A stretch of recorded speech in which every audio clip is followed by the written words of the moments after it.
নমস্কার সকলকে। আজ আমি চলে এসেছি নাইসেস কিচেনের একটি রেসিপি নিয়ে, ভেটকি মাছের পাতুরি। এখানে নিয়েছি 400 গ্রাম ভেটকি মাছ, টুকরো টুকরো করে কেটে নিয়েছি পরিমাণ মতো পেঁয়াজ, আদা আর রসুনের পরিমাণটা পাতুরিতে একটু বেশিই লাগে। পরিমাণ মতো সর্ষে নিয়েছি, সর্ষের তেল, পরিমাণ মতো হলুদের গুঁড়ো, নিয়েছি নুন, গোটা জিরে, শুকনো লঙ্কা আর গোলমরিচ। এখানে নিয়েছি কয়েকটা লাউয়ের পাতা। এখানে দিয়ে দেব নুন, হলুদ। খুব ভালো করে মাছের সঙ্গে নুন আর হলুদটা মিক্স করে রেখে দেব। অন্যদিকে মশলা রেডি করে নেব।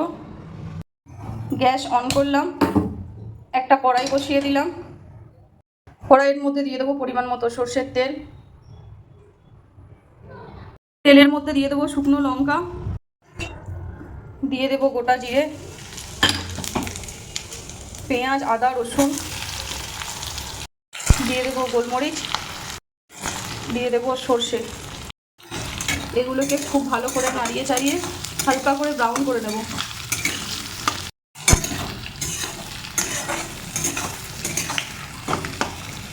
পেঁয়াজ একদম ব্রাউন হয়ে গেছে, একদম লাইট ব্রাউন। এরপর গ্যাস বন্ধ করে দেবো আর মশলাগুলো একটা প্লেটের মধ্যে তুলে নেব। দিয়ে এইগুলো ঠান্ডা করতে দেবো। ঠান্ডা হয়ে গেলে মিক্সিতে পেস্ট করে নেব। মশলা ঠান্ডা হয়ে গেছে, এবার এগুলোকে একটা মিক্সি বাটির মধ্যে দেব। একটা মিক্সি বাটি নিয়েছি, অল্প অল্প করে এর মধ্যে দিয়ে দেব। এরপর ঢাকনা বন্ধ করে দেব, মিক্সি অন করে দেব। মশলা একদম রেডি হয়ে গেছে। এরপর একটা কড়াই নিয়েছি, কড়াইয়ের উপর থেকে লাউ পাতাগুলো সাজিয়ে নেব।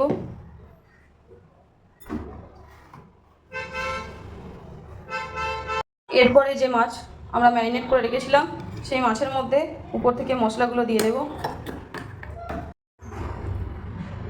মশলা দেওয়া হয়ে গেছে, এরপর পরিমাণ মতো নুন দিয়ে দেব। আপনারা আপনাদের আন্দাজ মতো দেবেন। এরপর বেঁচে থাকা যে তেলটা, এরপর কড়াইয়ের মধ্যে যে তেলটা বেঁচে ছিল সেই তেলটাও এর মধ্যে দিয়ে দেব। খুব ভালো করে এটিকে মিক্স করে নেব মাছের সঙ্গে। একদম সুন্দরভাবে রেডি হয়ে গেছে। এরপর লাউ পাতার উপরে সাজিয়ে নেব মাছটা। খুব সুন্দরভাবে দিয়ে দেব, কোনো জায়গায় ফাঁকা যাতে না থাকে। আপনারা ভেটকি মাছ অনেকভাবেই খেয়েছেন, বাট এইভাবে একবার বানিয়ে দেখবেন, খুব ভালো টেস্ট আপনারা পাবেন। খুব ভালো করে আমি সাজিয়ে নিয়েছি। এরপর উপর থেকে আবারও লাউ পাতা দিয়ে ঢেকে দেব। খুব ভালো করে ঢাকবো যাতে কোথাও ফাঁকা না থাকে। গ্যাস অন করলাম, কড়াই বসিয়ে দিলাম। এরপর উপর থেকে কড়াইয়ের ঢাকনাটা আবারও ঢেকে দেবো খুব ভালো করে, যাতে কোথাও ফাঁকা না থাকে। যখন উপরের লাউ পাতাটা কালো হয়ে আসবে, তাহলে তখন বুঝে নিতে হবে যে মাছ রেডি হয়ে গেছে। উপর থেকে দেখুন একদম লাউ শাকের পাতাটা কালো হয়ে এসছে, তার মানে আমার মাছ রেডি হয়ে গেছে। এরপর আপনাদের আমি সার্ভ করে দেখাবো। আপনাদের ঢাকনা খুলে দেখাই, খুব সুন্দর হয়েছে। দেখুন, দেখেই বুঝতে পাচ্ছেন রেডি। প্লেটের মধ্যে আমি সার্ভ করব।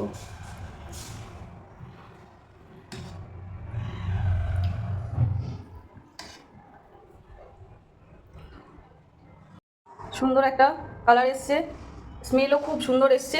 আপনারা বাড়িতে এই রেসিপিটি বানান আর কমেন্ট বক্সে আমাকে কমেন্ট করে জানান যে আপনাদের কেমন লাগলো টেস্ট এবং রেসিপিটা।